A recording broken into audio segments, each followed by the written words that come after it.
अक्सर लोग अपने पार्टनर का मूड ठीक करने के लिए, उसके मूड को अच्छा बनाने के लिए बहुत सी चीजें करते हैं। कोई उसका मनपसंद गाना गाता है तो कोई खाना बनाता है।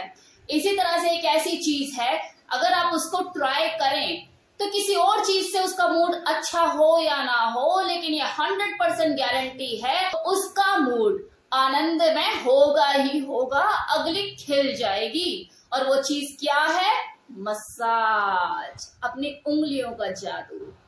और वो भी ऐसी वैसी कोई मसाज नहीं, इरोटिक मसाज, उत्तेजित करने वाली मसाज। इरोटिक मसाज का मतलब आपके हाथों का स्पर्श उसके पूरे शरीर पर, उसके कोमल अंगों पर। जब आपके तेल से भीगे हुए हाथ, आपकी उंगलियां उसके सिल्की स्मूथ, उसकी त्वचा, उसकी मखमली त्वचा को जब स्पर्श करेंगी, ऐसे में सिर्फ वो ही नहीं, आप भी उत्तेजित हो जाएंगे। हमारे शरीर में ऐसे कितने ही कामोत्तेजक अंग होते हैं जिनकी मसाज करके हमें शारीरिक और मानसिक ऊर्जा मिलती है। जो रेगुलर बेसिस पे मसाज होती है उससे तो बस आपकी गर्दन और कमर का दर्द ही ठीक होता है, लेकिन जो इरोटिक मसाज होती है ये आपको एक लेवल और आगे ले जाती है, क्योंकि इसमें अधिकांश अंगों में तेल से मालिश करके यौन दबाव जगाया जाता है। इस इरोटिक मसाज में महिला के स्तनों पर और पुरुष के जानांगों के अंदर कामोत्तेजना को बढ़ाया जाता है तेल से मालिश करके। और देखो, ऐसा नहीं है कि इस उत्तेजित मसाज से सिर्फ काम इच्छा को बढ़ाने का ही काम किया जाता है, बल्कि इससे शारीरिक और मानसिक स्तर पर भी विभिन्न प्रकार के लाभ मिलते हैं। नेगेटिव एनर्जी दूर होती है, आलस दूर होता है, मन खुश होता है, मन आनंद में फील करता है, पॉजिटिव एनर्जी का संचार होता है, ब्लड सर्कुलेशन भी बढ़ता है, मांसपेशियां मजबूत होती हैं, हड्डियां मजबूत होती हैं। अब बात करते हैं कि इस इरोटिक मसाज को आखिर करते कैसे हैं। तो सबसे पहले अपने पार्टनर को पेट के बल फर्श पे कोई चादर बिछा के, कोई मैट बिछा के लिटा दीजिए, उनके ऊपर तौलिया रखिए और बाद में कमरे के अंदर अंधेरा कर लीजिए, सिर्फ मोमबत्ती का उजाला कीजिए। माहौल को और अच्छा बनाने के लिए कमरे को इत्र से महकाएं। फिर बादाम का तेल हाथों में ऐसे लेके रगड़ के मालिश करना शुरू करें। कंधे से शुरुआत करें, धीरे धीरे गर्दन के पीछे की तरफ आप उन्हें हाथों से मसाज करना शुरू करें। अपनी उंगलियों और अंगूठों का उपयोग करें और उससे उनके अंगों पर दबाव बनाएं। उसकी पीठ पर हाथों को गोलाई से घुमाएं और उसकी स्पाइन के दोनों तरफ मसाज करें। फिर धीरे धीरे आप उनके हिप्स पर आ जाइए। हिप्स जो होता है वो फीमेल का एक संवेदनशील बॉडी पार्ट होता है, तो उस पर आप हाथों की गोलाई से तेल लेकर और अपने हाथों पे लगा के उसे अच्छे से गोलाई से उसे घुमाएं और मालिश करते हुए, गोल गोल घुमाते हुए छेड़खानी करना ना भूलें, क्योंकि आप इरोटिक मसाज कर रहे हो, चंपी नहीं कर रहे हो। लाइक तेल मालिश मालिश, वो वाली मालिश नहीं, ये इरोटिक मसाज है। तो आपको उसके बॉडी पार्ट के साथ थोड़ा छेड़खानी भी करनी है, अंगों पे दबाव भी बढ़ाना है, उत्तेजित करना है उसको। इसके बाद आप उसके पैरों पर आ जाइए और बीच में वो जो थाई वाला एरिया पड़ता है वहां पे अपनी उंगलियों का स्पर्श करना शुरू कीजिए, इरोटिक मसाज देना शुरू कीजिए। अपनी उंगलियों से उसको फीदर टच देना शुरू कीजिए ताकि आप दोनों ही उत्तेजना से भर उठें। लास्ट में, एकदम अंत में, आप उसके सीने पर मसाज करना शुरू कीजिए, क्योंकि यहां से ये आपको प्यार के एक अलग लेवल पर ही ले जाएगा। अब ये तो था तरीका कि आप पर्सनल लेवल पर अपने पार्टनर को कैसे इरोटिक मसाज करके उसका मूड एनहेंस कर सकते हैं, उसे उत्तेजित कर सकते हैं संभोग क्रिया के लिए, या व्हाटएवर जो भी आपका, चलो आपको मन की शांति चाहिए या आपको कुछ अच्छा फील करना है, अपने पार्टनर को अच्छा फील कराना है, जस्ट लाइक फोर प्ले करके चीजों को छोड़ देना है, करना नहीं है सेक्स। आपको बस अपना मूड एनहांस करना था, अपने पार्टनर का मूड अच्छा करना था, तो आपने इस इरोटिक मसाज को एक्सपीरियंस किया।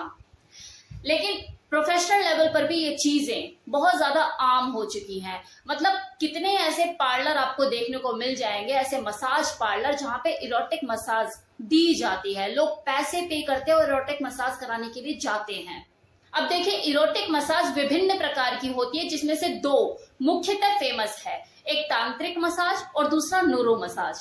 तांत्रिक मसाज में योग पोजेस और सेक्स थेरेपी शामिल होती है, जो कि न केवल आपकी यौन शक्ति को बढ़ाती है बल्कि ब्लड सर्कुलेशन भी इम्प्रूव करती है, मांसपेशियों को मजबूती देती है, हड्डियां भी मजबूत करती है। वो कपल जिनके अंदर इंटीमेसी खत्म हो जाती है, वो जुड़ाव खत्म हो जाता है, वो इस तांत्रिक मसाज को एक्सपीरियंस करते हैं। अब क्योंकि दूसरा फायदा इसका ये भी होता है कि ये आपकी लिबिडो को बढ़ाती है, आपकी यौन इच्छा को इम्प्रूव करती है। तो वो कपल जिनकी यौन इच्छा खत्म हो जाती है या कम हो जाती है, वो भी तांत्रिक मसाज को एक्सपीरियंस करते हैं अपनी यौन शक्ति को बढ़ाने के लिए। दूसरा मैंने आपको नाम क्या बताया था? Nuru massage. नूरू मसाज जो है वो इरोटिक मसाज देने का जापानी तरीका होता है। नूरू का अर्थ होता है फिसलन। इस नूरू मसाज जो और अलग तरह की जो इरोटिक मसाज होती है, इनमें सबसे बड़ा फर्क यही होता है कि इस नूरू मसाज में जो मसाज करने वाला होता है वो भी न्यूड ही होता है। मतलब जो मसाज लेने के लिए आया है उसकी बॉडी पे तो कपड़ा होगा ही नहीं, लेकिन जो मसाज देने वाला है वो भी न्यूड ही होगा, वो भी बिना कपड़ों के होगा। और इसके पीछे रीजन क्या है? क्योंकि इसमें बॉडी से बॉडी को रब करके मसाज दी जाती है। नूरू मतलब फिसलन, कि बॉडी से बॉडी रब होगी, फिसलेगी। और वो फिसलेगी क्यों? क्योंकि बॉडी पे तेल लगा होगा। मैं जानती हूँ कि आप लोगों के दिमाग में क्या चल रहा होगा कि मैम जब दोनों ही एक दूसरे से अपनी बॉडी को रब कर रहे हैं, न्यूड है, ऑयल मसाज करके मतलब वो पूरा आनंद उठा रहे हैं, उत्तेजित कर रहे हैं अंगों को, तो ऐसे में तो फिर कहानी कुछ अलग भी हो सकती है। तो हाँ, बिल्कुल हो सकती है और होता भी है। जो कोई कंट्रोल नहीं कर पाता चीजों को और वो अंदर से फिर खुद भी चाहता है कि नहीं यार कुछ हो ही जाए, अब नहीं हो रहा कंट्रोल, तो वहां पे फिर एक्स्ट्रा चार्जेस होते हैं, आप इतना पे करो और वो आपको ब्लो जॉब भी देंगे, हैंड जॉब भी देंगे। और अगर आप फुल्ली सेक्स करना चाहते हो तो वो भी आपके लिए अवेलेबल है। पे कीजिए, आप हैप्पी एंडिंग देंगे हम आपको, हम हैं ही इसीलिए। तो ये भी चलन हो रहा है कि कितने ऐसे लोग हैं जो जाते तो मसाज पर्पज से है, लेकिन वहां पे कुछ और ही काम करके आ जाते हैं। ऐसा भी है। लेकिन उनमें से कुछ बुद्धिजीवी लोग भी होते हैं जिन्हें इन चीजों का आइडिया होता है कि यार पार्लर में चल क्या रहा है, तो वो रेफरेंस के थ्रू किसी प्रोफेशनल को अपने घर बुलाते हैं कि आइए हमें नूरू मसाज कीजिए या हमें तांत्रिक मसाज दीजिए। तो उनके घर में बकायदा आते हैं रेफरेंस के थ्रू और प्रोफेशनल वे में उन्हें मसाज देकर जाते हैं, जहां पर इस तरह की चीजें नहीं होती। एक्चुअली पार्लर में तो चीजें फिर उन्हीं के हिसाब से होती है ना, वो करते इस तरह का सिस्टम है कुछ कि उनके जाल में लोग फंस जाते हैं। जो अगर मसाज के पॉइंट ऑफ व्यू से भी आते हैं, बाद में पता लगता है कि वो काम करके उस पार्लर से निकल रहे हैं, जबकि वो उस काम के लिए आए ही नहीं थे। तो हर तरह के लोग हैं। कुछ कस्टमर ऐसे होते हैं कि चलो भाई मसाज के बहाने बहाने मस्ती भी कर लेंगे, और कुछ वर्कर ऐसे होते हैं कि यार चलो ठीक है, कमाने का मौका मिलेगा, 2 पैसे एक्स्ट्रा कमा लेंगे। और कुछ ऐसे होते हैं जिन्हें सब कहानी समझ में आती है और वो इंटरेस्टेड नहीं होते, तो वो अपने घर में प्रोफेशनल को बुला के मसाज का आनंद उठाते हैं। तो ये डिपेंड करता है पर्सन टू पर्सन, कोई किस तरीके से चीजों को लेता है तो कोई किस तरीके से चीजों को लेता है। मेरा जो पर्पस था इस वीडियो को बनाने का वो ये कि इरोटिक मसाज का क्या रोल होता है दो लोगों का मूड एनहांस करने में पर्सनल लेवल पे, और प्रोफेशनल लेवल पर ये चीजें किस तरह से हो रही हैं। मतलब आप दिल्ली में देखोगे तो मसाज पार्लर की कमी नहीं है जहां पर ये काम होते हैं। तो कैसा लगा वीडियो कमेंट सेक्शन में बताना मत भूलिएगा। Thank you so much.